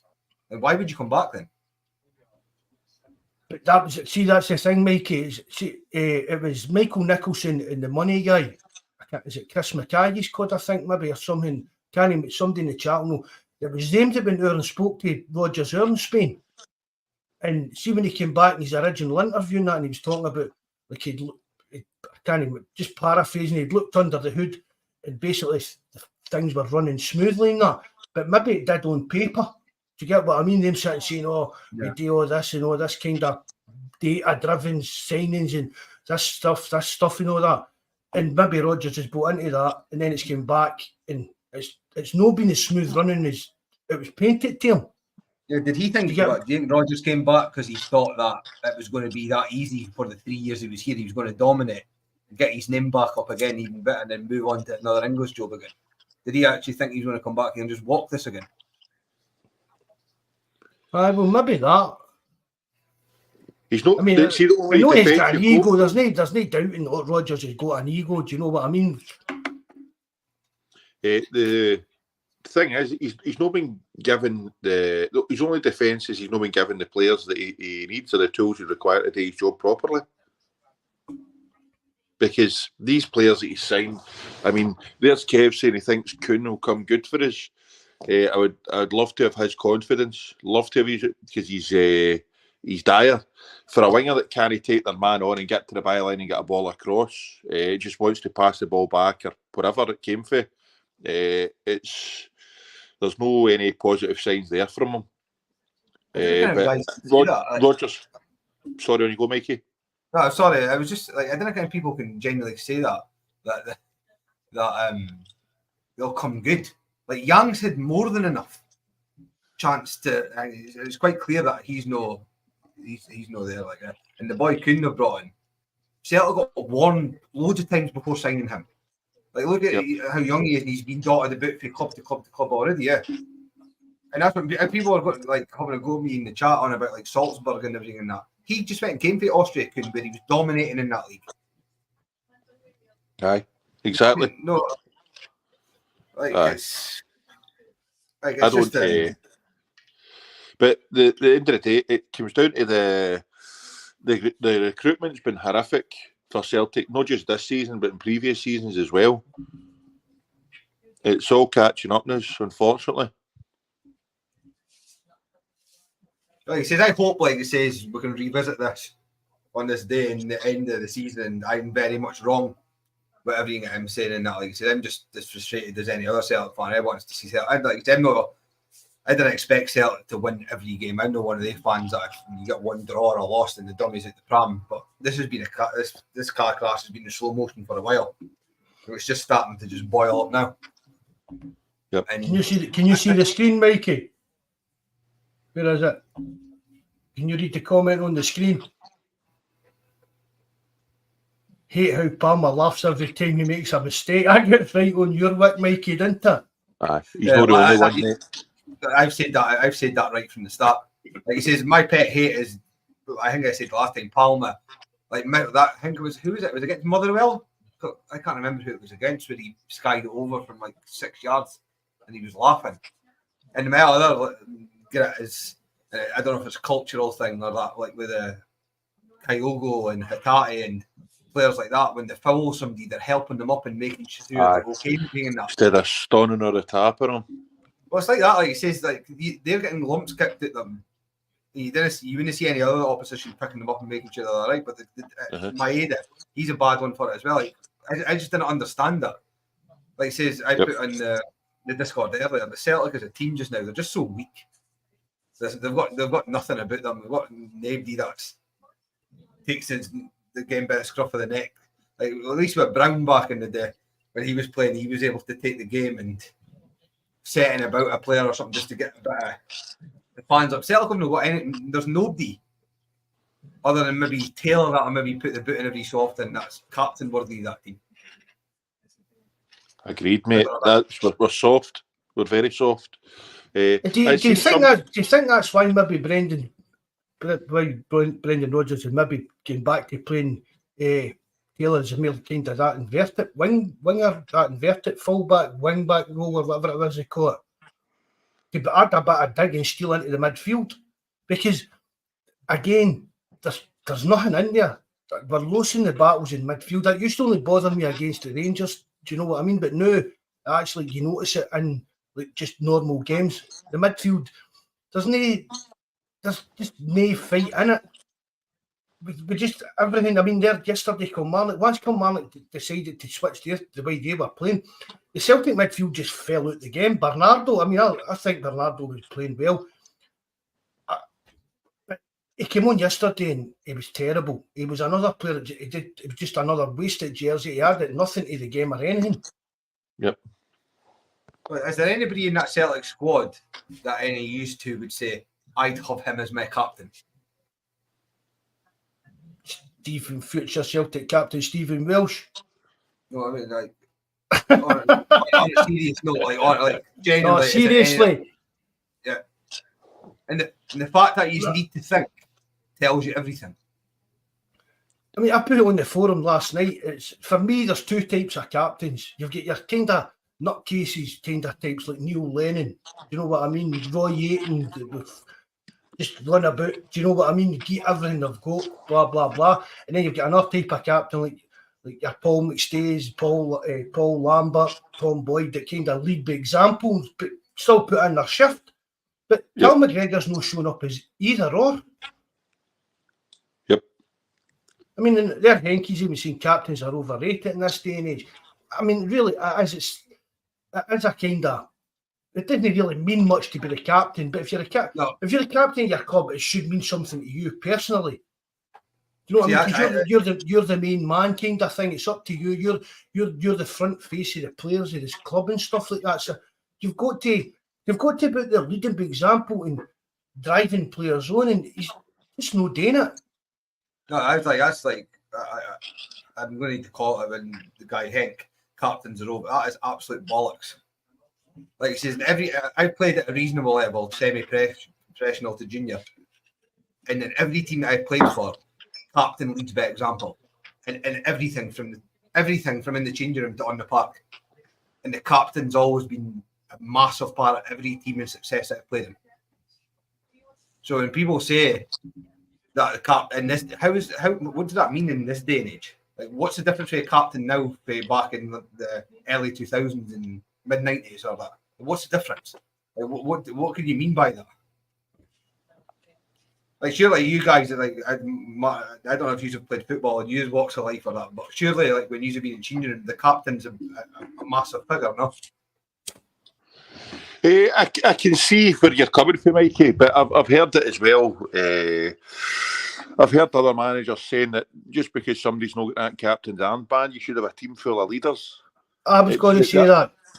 You want 11 captains on a park. Do you know what I mean? 11 guys that are going to just leave everything they've got on there. But Mikey's right. You take your inspiration for your captains up there. You see McGregor and he's like doing the huddle and stuff like that, and he's pointing, he's all going and all that. And then once the whistle goes, it just keeps pointing. Because I mean, he has one of the players. And it really frustrates me. We make it. I've got to call Mikey Johnson here. With Cal McGregor, because it just doesn't. He's not got that in him.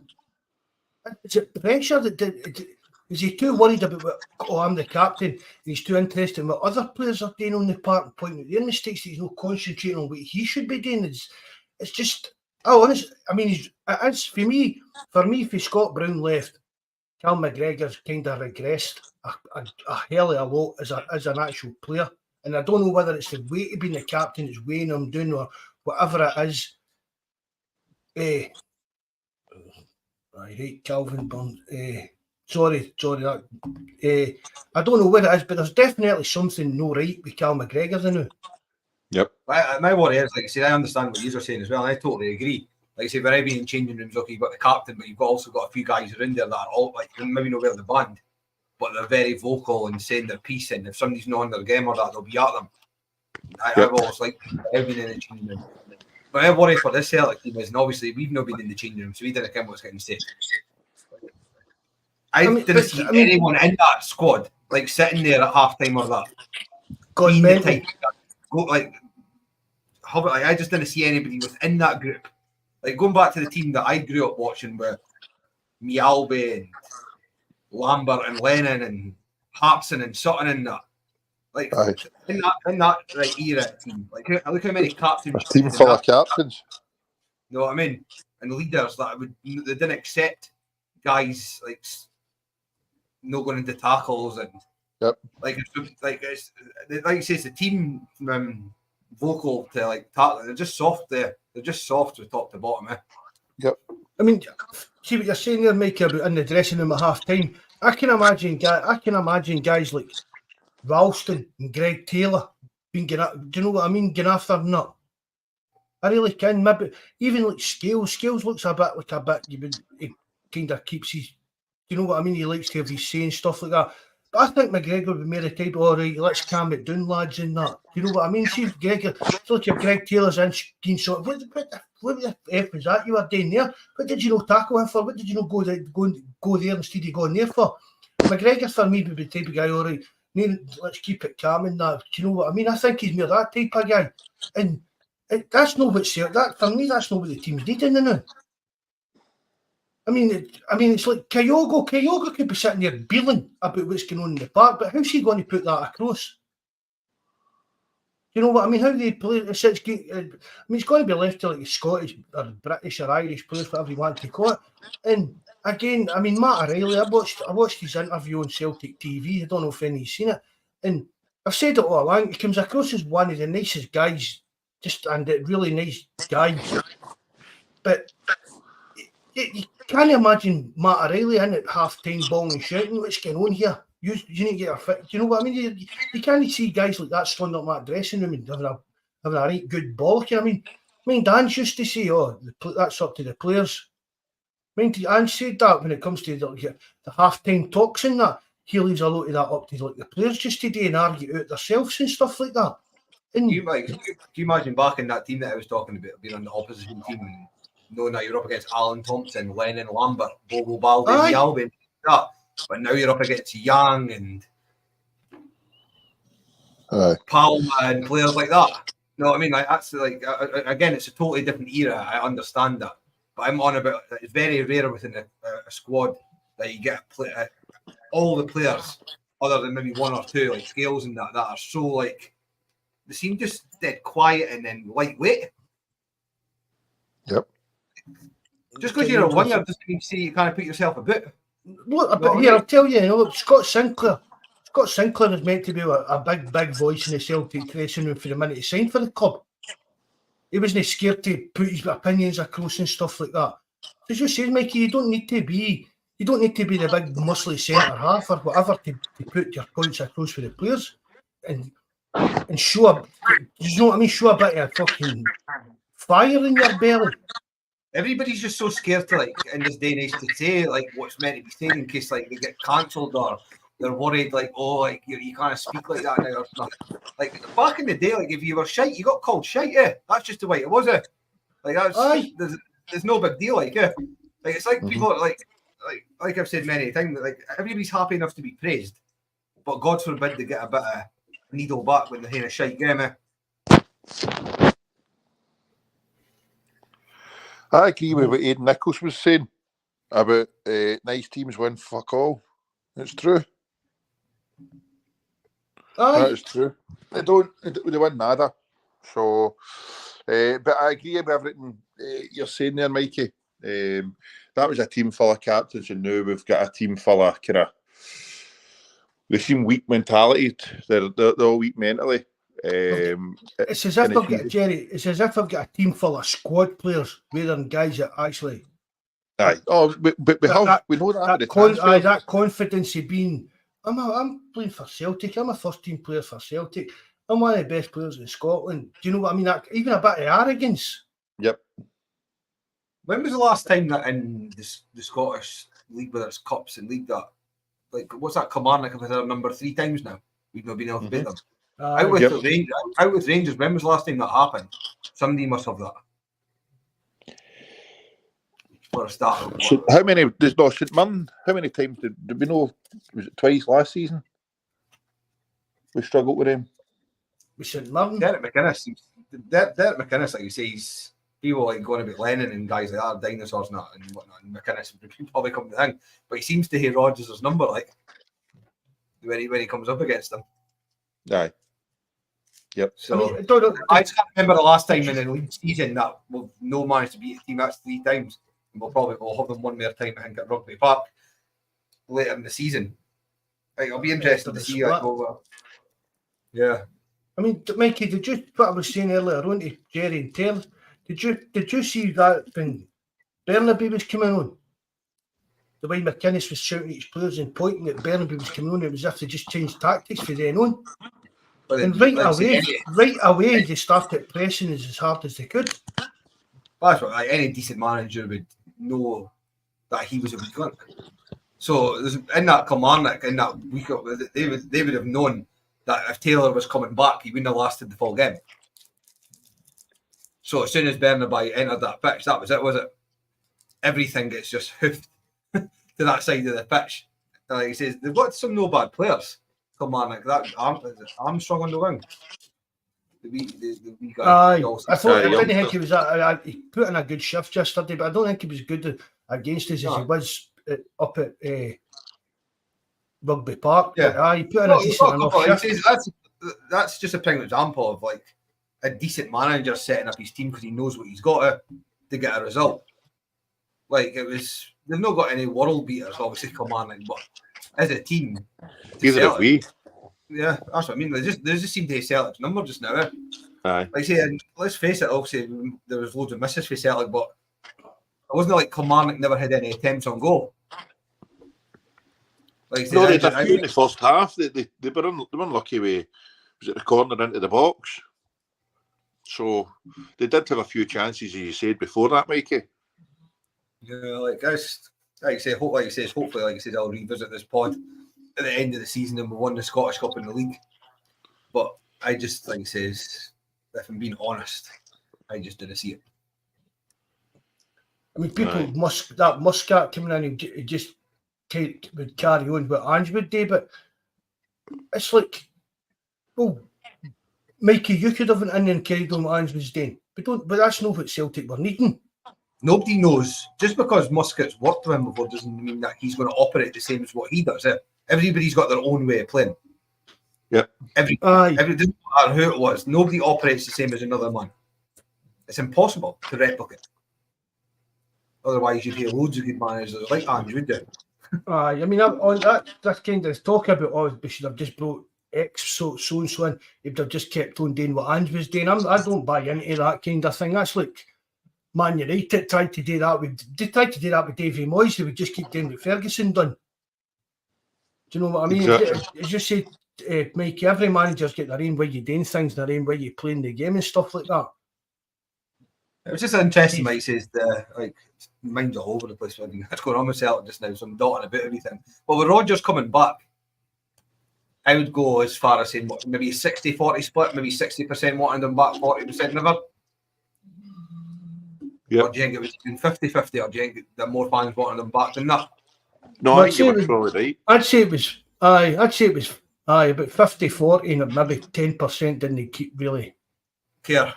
They weren't too bothered either way. So this is probably the first time in many a year that a manager's been appointed that the fans a good chunk didn't want. So you think that the board would have then said, right, we need to make sure we give this guys the tools to make sure he actually succeeds, considering the fans didn't want him back in the first place. Yep. But instead they've just and again, I've said in the piece on Rodgers, I'm certainly not sticking up for him. But they've kind of handcuffed him in a way as well, what he's been presented in front of him. No, I agree, mate. They have handcuffed him. That's what we're saying. He's not been able to sign the players that he wants. And then I think that's also had a knock-on effect with system-wise as well. Because we've said it before, I know they're professional footballers, but if he's wanting to play a certain system and he's not got the players to play it, then he's going to stick to what was the previous system that they were winning leagues and cups with and doing well with. But I think they've sold him short. But then it's up to Rodgers to have the balls to come out and say, look, what the hell's going on here? And it should have been done before the January transfer window in order for him to sign a few players. And I don't believe any of this shit that there was no players out there and there was nobody there that could have strengthened the team and no other clubs wanted their money. That's nonsense. They had ample opportunity to get players in to strengthen this squad and keep it going. So this all for me comes down to the board. Rodgers isn't blameless because of some of the game management, but he's been severely self short with what he's been left with because he's not been able to sign the players and spend a few quid because there's no way on earth that some of these players that have been brought in that he would have signed. No chance. It's most mental, like you say, is revisiting what we were all talking about last month regarding we needed a left back and a striker. Like it says, it's a shame on that Adam Meada and that. Like and it's quite clear that he isn't there. Like again, people say, "Oh, what a penalty kick taker and great." Like it's quite evident that he's no Celtic class. But the fact that we never managed to get a left back or a top striker in January, people say, "Well, you can't get a top striker in January because no club will let them go." Well, Celtic just need to get the money out there. They could have if they had any forward think, they would have had Majowski or Shanklin in at the start of the window. But that's what they knew. I think what's the annoyance is it wasn't like it was a surprise double injury or something in midway through January, like two left backs. They knew since the summer that people needed another left back and a striker. So come January, they should have already had the targets ready to go. Yep, definitely, mate. That's my thing. If they had the targets in early or identified and ready to go at the start of January, then it's given the selling team time to get a replacement lined up as well. And more chance of getting the deal completed. Hearts and Aberdeen would have taken the money, no doubt at all, for if we'd offered the right amount of money for their players. But again, I don't know if it comes down to the board being, I don't know if they've got too much confidence or think that we were a foregone conclusion to win this league and thought, we'll be fine, we'll gamble, stick a twist, we'll be all right, we'll win this league. And you now look at the position we're in now. Because that's the thing. It's as if, see, like Mikey's saying how shite they were, and Terence was talking about how shite they were under Beale. Yep. See, even if that was the case, Celtic looked at that and thought, this is a pure diddy they've appointed as this manager. Do you know what I mean? We'll plod on, we'll win this league. And I think they would have. See if Beale had stayed in charge, but then big Baldermore came in and they get a kind of new manager bouncing. They're grinding out results. 2 VAR penalties to, you know what I mean? I know they were winning 1-0, but they still 2 VAR penalties late on in the game and stuff like that the day. But when they appointed Baldermore, that was the time for Celtic then. The January window to say, right, they have got a bit of bounce here. We need to do something. Of course. We shouldn't be. Because Celtic, because even if Celtic's plans were like party, like, all right, we'll see what they do, and then we'll try and do a bit better. Come the end of the summer when they'd build there and that, Celtic were probably quite confident that they were still going to win the league. When they appointed Baldermore, things started picking up for them. Then it's a kind of case of, well, wait now, we'll need to spend some money in January to guarantee this because they've dealt a new hand, so we need to deal with that. And they just didn't.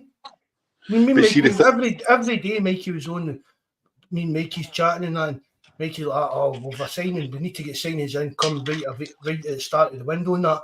But there was that. There was the break for a couple of weeks, and there was that Asian Cup and stuff. So I said to him, "Chill out, man. Wait till we're back training." That's what didn't I, Mikey? I was saying that to you. Yeah. Wait till we get back to training and everybody's back at the club. Because if you sign a player on whatever it was, the 4th of January, he'd be sitting in some flat in Glasgow for 2 weeks, just kicking his heels, no doing anything. We weren't even training or nothing. And then day after day, it was just nothing. We weren't even getting linked with anybody. But the people we were getting linked to was basically just like guys we were talking about. Guys were talking about it on podcasts, talking about it on forums, talking about it on Twitter.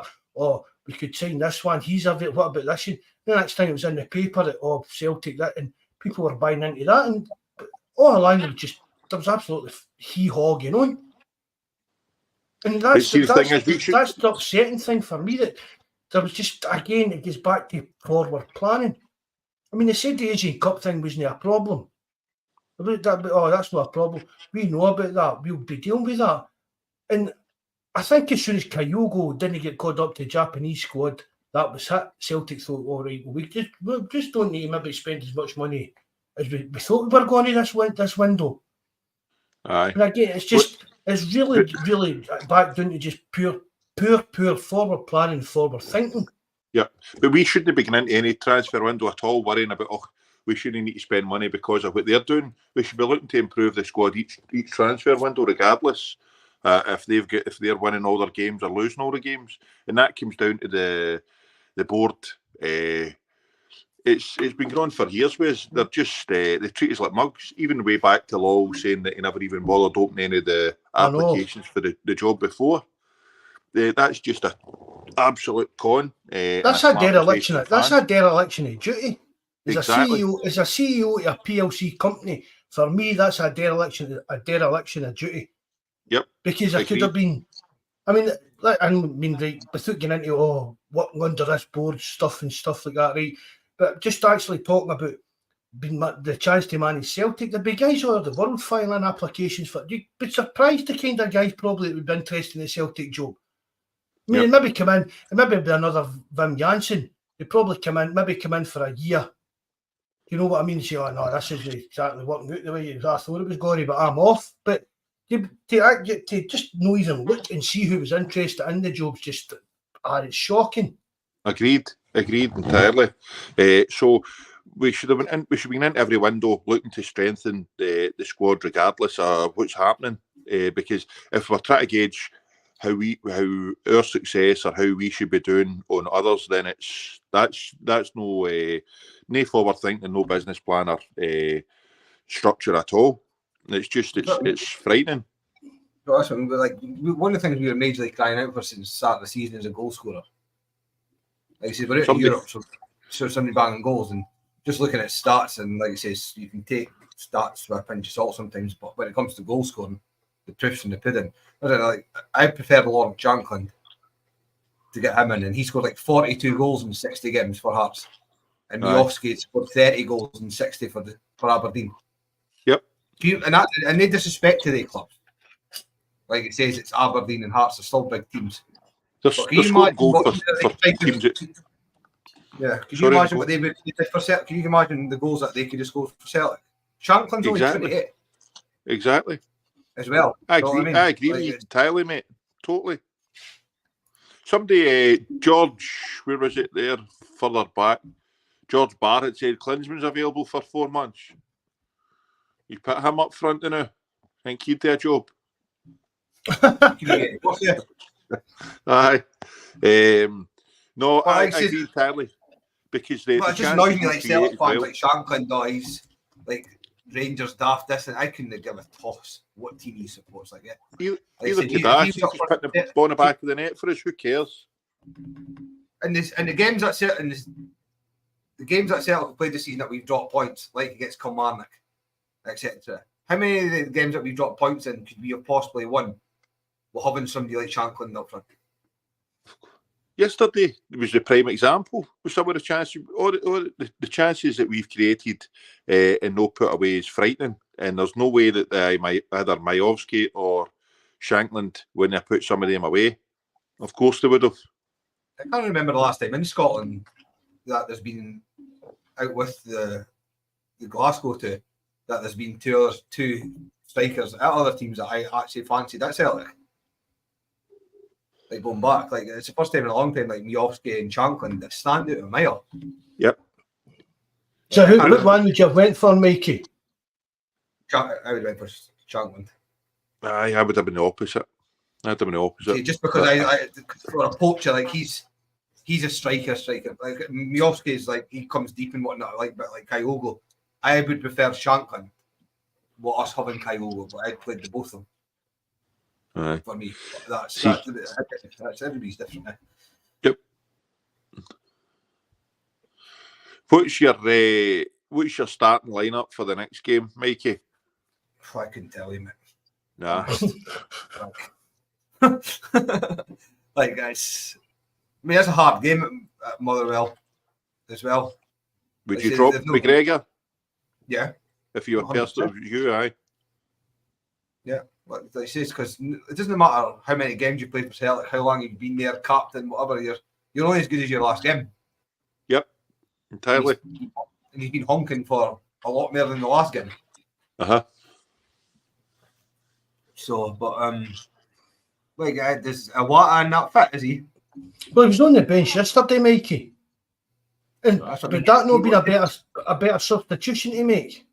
Well, that's what- when we signed him, was he not like Japanese? Like, was he not the player of the season in that league or something when we signed him? Aye, he was, what is it they call it, the MVP thing?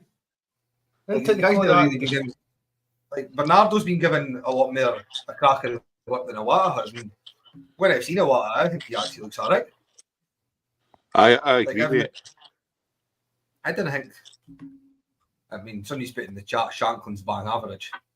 You know, that's if he's bang average. Bang, then you can hit the back of the take net. I'll take it like if he's bang average, like yeah. Aye, he's put the ball at the back of the net. Something that we're struggling to do. So, But it's going to be a hard game, and it's going to be mentally because we could quite easily be 5 points behind with the next time we play. So they're going to be right up for it. It's 12, really, it's 12 cup finals. I know it's a bit of a cliche, but that's what it is. And we need these players. We need our big players to step up to the mark. Aye. I mean, people. Joe Hart. I've gave Joe Hart a pelter this season. Mikey, you're the same as well, mate. Yep. But you've got to say some of his saves have saved us the last couple of games, really. that's what's sad about it, like yeah. Aye, Like, aye.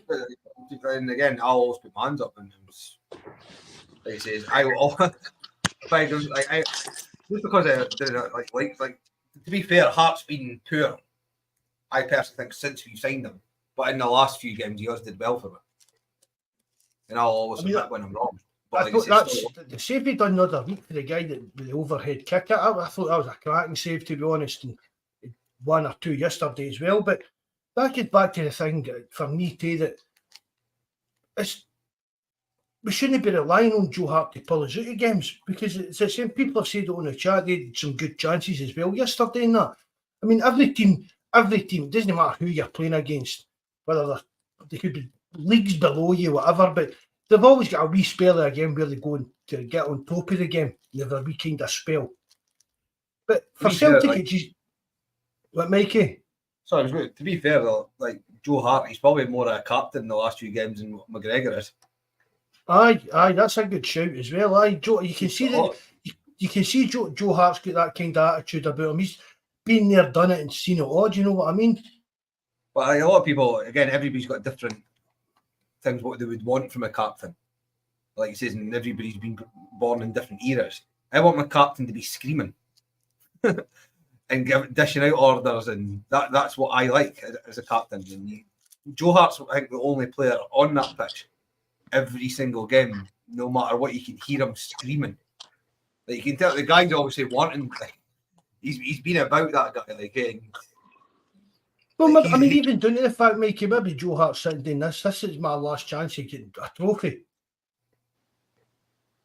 Do you know what I mean? Maybe that he's looking at that. I mean, I don't think it doesn't look as if he's got to go for a new contract and he'll maybe get back down to, is it Shrewsbury or Oldham or something like that. But maybe Joe Hart's looking at this. This is my last chance at a trophy, and he's not happy with what he's seen in front of him. Don't get me wrong, that punch he done yesterday, that was shocking. Yep.